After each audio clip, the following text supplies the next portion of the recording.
allora quello che stiamo facendo oggi è una bella gita in un posto vicino a Roma che si chiama Calcata. Calcata, che è un paesello vicino a Roma, molto caratteristico. In realtà non me lo ricordo quasi di tutti perché è passato tanto di quel tempo da quando ci sono andato, spero che non vi faccio vedere una cosa disgustosa, però non credo. Ma già solo la strada per arrivarci è già una meraviglia, perché sono le classiche campagne romane che già da sole ti danno la sensazione, vabbè poi siamo in estate, proprio la sensazione dell'estate, della fuga, della uscita dalla città, dalla metropoli.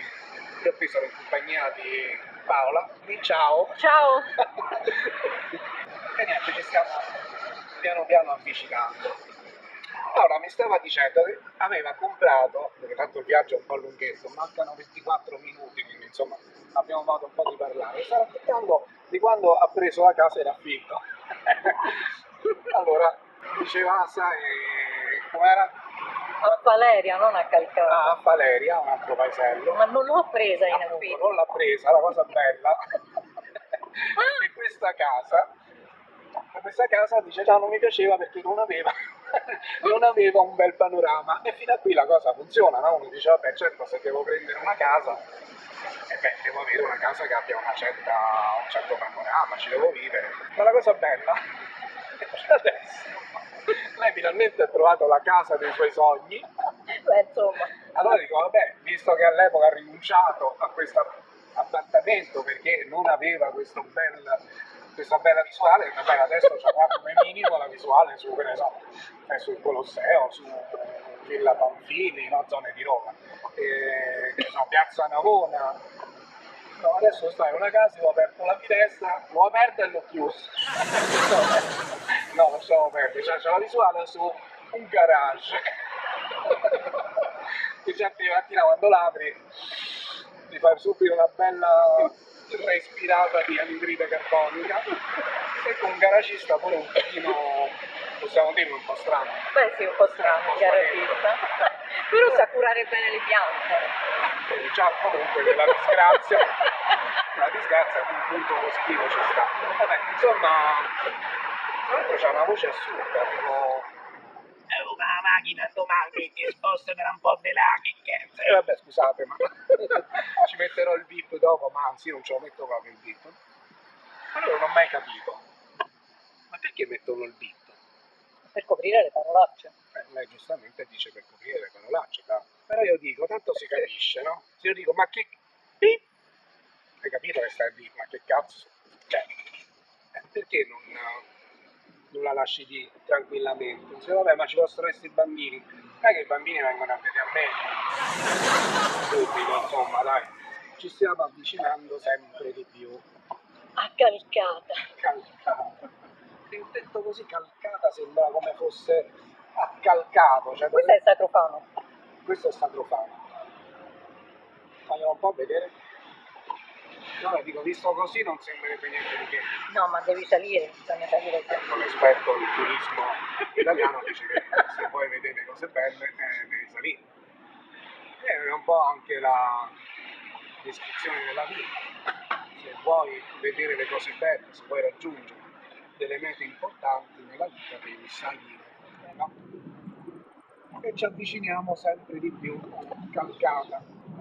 Quando ero piccolo, mio padre mi portava in macchina e prima nelle curve suonava, vabbè, suonava perché le vie erano strette tipo questa e quindi in curva lui suonava per avvisare che stava venendo una macchina. Allora gli chiesi, papà, ma perché suoni? Disse, perché c'è il pericolo. E io stavo lì a pensare al pericolo, cos'è il pericolo? Perché io non sapevo la parola pericolo. Poi dopo, con l'avanzare degli anni, a volte quando ho dovuto imparare il pericolo, però all'epoca non sapevo che significava e mi sono immaginato un'enorme ragnatela che copriva tutta la strada, per cui se tu non suonavi, facevi la curva, ti trovavi questa enorme ragnatela e venivi catturato da suonando. Quindi pensate la fantasia di dei bambini, cioè nel senso che non capendo che voleva dire il pericolo, suono così se ne si toglie il pericolo. La visionata. Io ho immaginato suono così si leva questa ragnatela e non ci finiamo dentro. Ma questo qui, cioè, va a andatura proprio... No, perché la strada è piena di buche, giustamente lui sta cercando di evitarlo. Ragazzi, qua il tempo è passato, tra una strada sbagliata e un'altra, e qui si è fatto notte. È fatto proprio notte. Ora sono le 9, 10. Beh, almeno le 10. Sono le 10 di sera, ragazzi. Io volevo venire a andarci di giorno. Avevo detto io partiamo prima. Vabbè. Guarda qui, si è fatto notte. Siamo partiti presto, abbiamo sbagliato 2000 volte. Lo so, purtroppo succede, ragazzi, succede di sbagliare strada in continuazione. E invece no, è uno scherzo. E no, ragazzi, era uno scherzo. Non è per niente notte. Effetti scenici. Abbiamo simulato la notte, in realtà era giorno. L'unico problema è che il navigatore mi diceva che qui era calcata vecchia, ma a me più che altro questi mi sembrano i campi di calcata. Forse vuole essere un messaggio in codice, a dire siete braccia rubate all'agricoltura, smetti di fare filmati su YouTube e da lavorare un po' in mezzo ai campi. Questo che è un messaggio nascosto? Potrebbe essere. Manco voi darlo. Non mi sembra proprio nascosto, anzi è evidentissimo. Allora va bene, facciamo così. Giriamo, e secondo me ci ha portato proprio, non so, No, ci siamo proprio persi nella campagna, più assolata. Ecco qua. Un pochino. Vabbè, secondo me la strada non era questa. Vabbè, adesso la cerchiamo. A più tardi, ragazzi. Eccoci ragazzi, siamo arrivati a Calcata, purtroppo triste notizia, non ci si può andare con la macchina.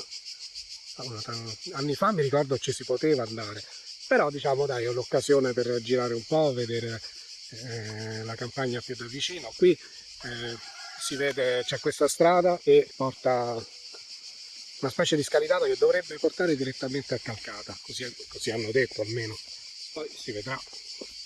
Intanto noi ci proviamo.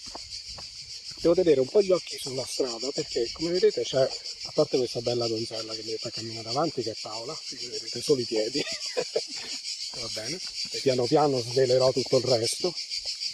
E sono sicuro che tanti di voi dicono, ma veramente noi quello che ci interessava era proprio Paola, però vabbè, ve la svelo un po' alla volta. Intanto, dicevo, devo stare con gli occhi ben attenti perché c'è tutta una gradinata, non so se la vedete, e che se inciampo, praticamente ruzzolando, arrivo direttamente a Calcata, ma proprio ci arrivo diretto.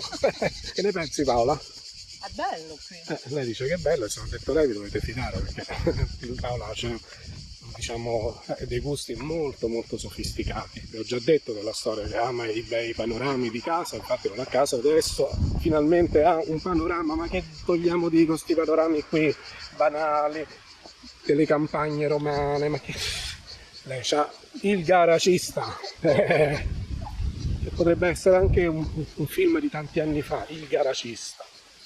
Sai, quei film, ti ricordi quei film un po' semi-erotici degli anni 70? Il garagista. Stiamo facendo questa strada che ci porterà, dicono, una scorciatoia che ci porta a Calcata Paese, ma stavo vedendo lungo la strada queste costruzioni strane, non si vede granché, però vedete delle porte che danno all'interno come se fossero delle grotte, che boh, guardate, ce ne sono altre, vedete, proprio ricavate nella roccia, e poi ci sono queste aperture, non so se riesco a farvele vedere bene, delle aperture come se fossero delle abitazioni, e qui vediamo la vallata, almeno una parte.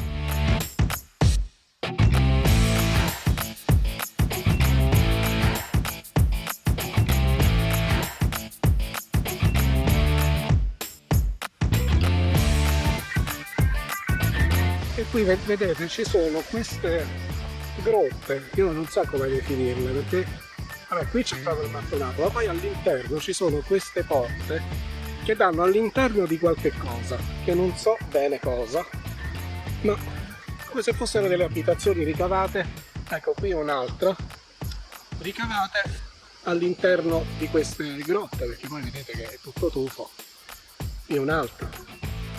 Vabbè ragazzi, a me mi sta venendo il fiatone, quindi adesso interrompo un attimo e ci sentiamo. Ecco qua, qui si vede meglio.